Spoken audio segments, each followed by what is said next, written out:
Hi folks, welcome to this video. I'm going to be chatting you through various footwear options that you might want to consider for your trek or expedition. It's a question that we're asked all the time: what boots or footwear should I be wearing on my trek to Everest Base Camp, up Kilimanjaro, up Mount Toubkal? Really, there's no one answer because there's a lot of preferences and things to take into consideration, a few of which I'm going to talk about today, just to maybe help inform your decision as to what you should be wearing on your trek or expedition. So we're going to start at this end with a full boot. This is the sort of thing that if you have just started hill walking, or when you started hill walking, you probably ended up buying first off, because it's what dominates the market really. Your full boot, maximum level of ankle support, maximum level of support and stability under the foot as well.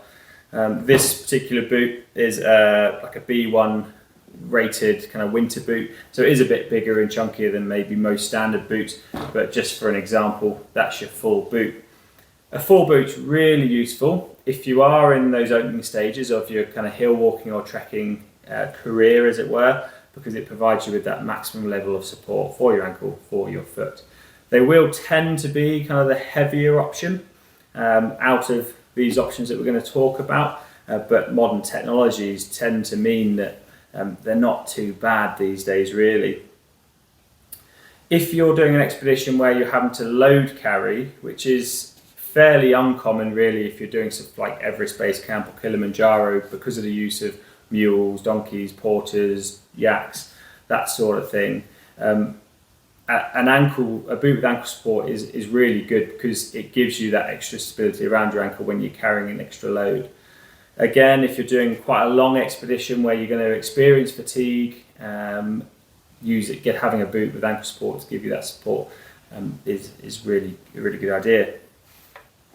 Moving on, we have the mid boot, and this is exactly as you kind of expect what the name's suggesting, because you can see between the trainer of the shoe here and the full boot, it's giving mid-level of ankle support, and it's a great compromise to go for if you are already a relatively seasoned hiker. You've built up a bit of ankle support, but you still want to have a bit.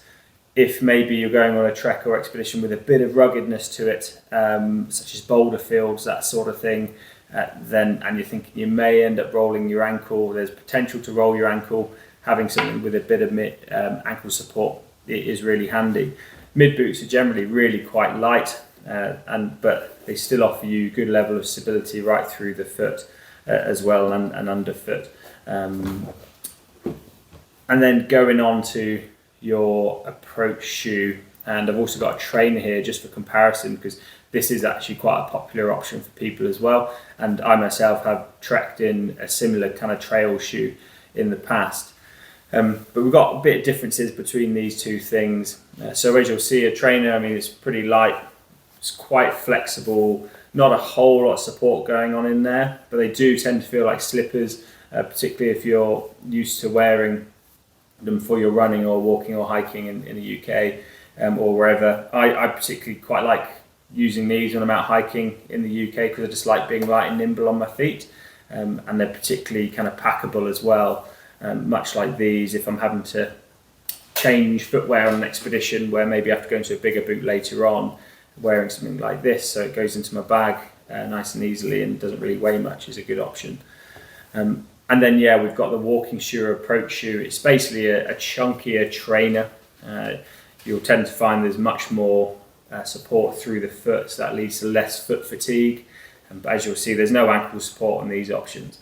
So really, you want to be like a pretty seasoned walker to know that you've got that ankle support built up, that natural ankle strength, built up in your ankle, that will withstand that day after day kind of demand from a trek or an expedition.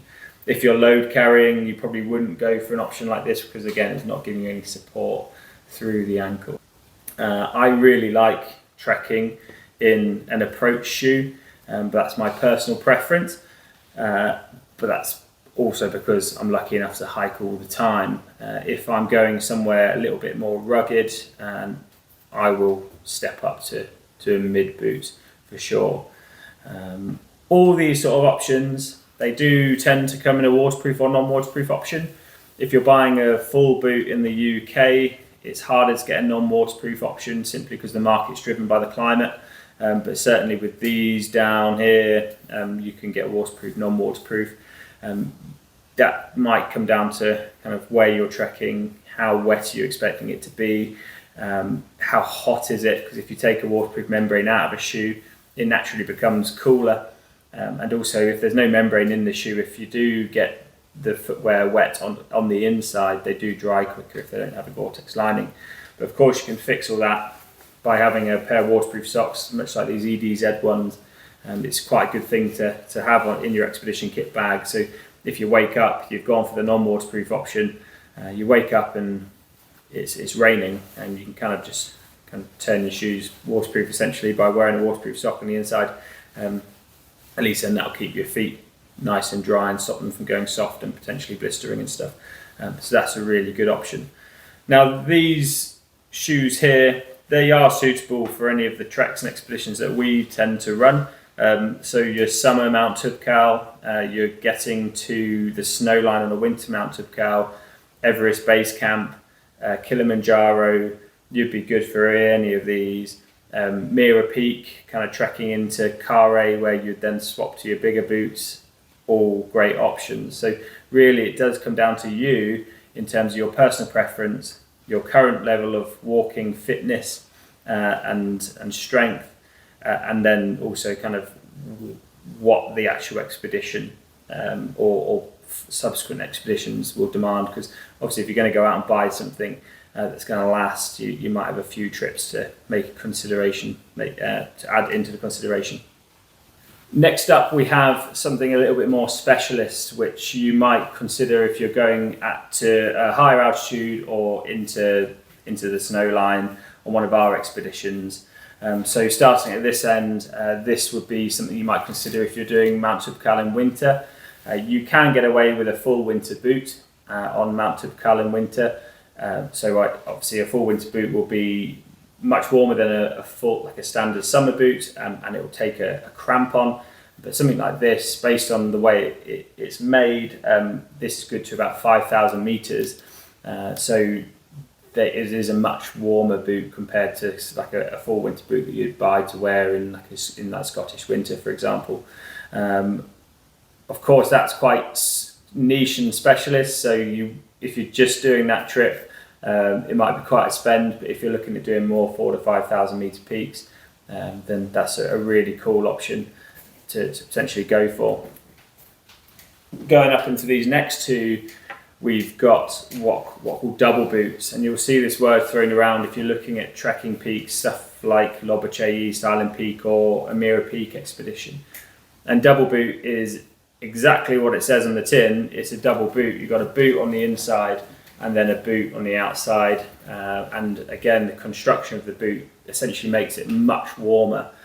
Some people will try and get away with a standard winter boot on a 6,000 meter peak, but I don't see the point in playing games with your extremities. If you get a windy kind of summit night heading up over 6,000 meters, you really could suffer with your toes. So it's well worth having a double boot option. This is a La Sportiva Spantic, really popular for those trekking peaks that I named. They're big and chunky, so they are kind of a bit like moon boots. Takes a bit of getting used to, and you might choose to hire these in country or kind of try and pick up a pair before you go. And then moving on to these, if you've watched a documentary about Everest or anything like that, chances are 90% of the people on that video are wearing the La Sportiva Olympus Mons, and I've just pulled these out for comparison. This is more an 8,000 meter boot. It would of course work on any peak, lower elevation, keep your feet nice and warm. So if you're looking at doing a Mira Peak trek and then kind of going onto a 7,000 or an 8,000, this might be something you'd want to invest in. They're actually much lighter than they look. And again, the construction, you've got a little neoprene sock that you put on, like an inner bootie, and then there's an outer bootie with this built-in gaiter. So just the kind of big daddy of the mountaineering boots, really. The main thing with any of these boots and shoes that you might consider for your trekking expedition is making sure that whatever you're going to take, you've worn in, you know works for you. Of course, you do not want to be on an expedition with your footwear ripping your feet apart or being uncomfortable, because that could be the end of it for you.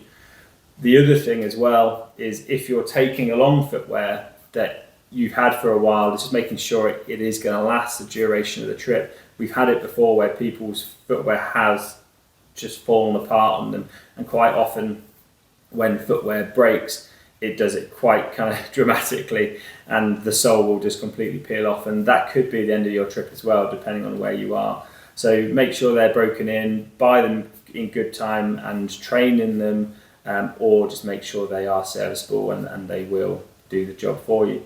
So I hope that was useful, and yeah, happy shopping if you are. Cheers.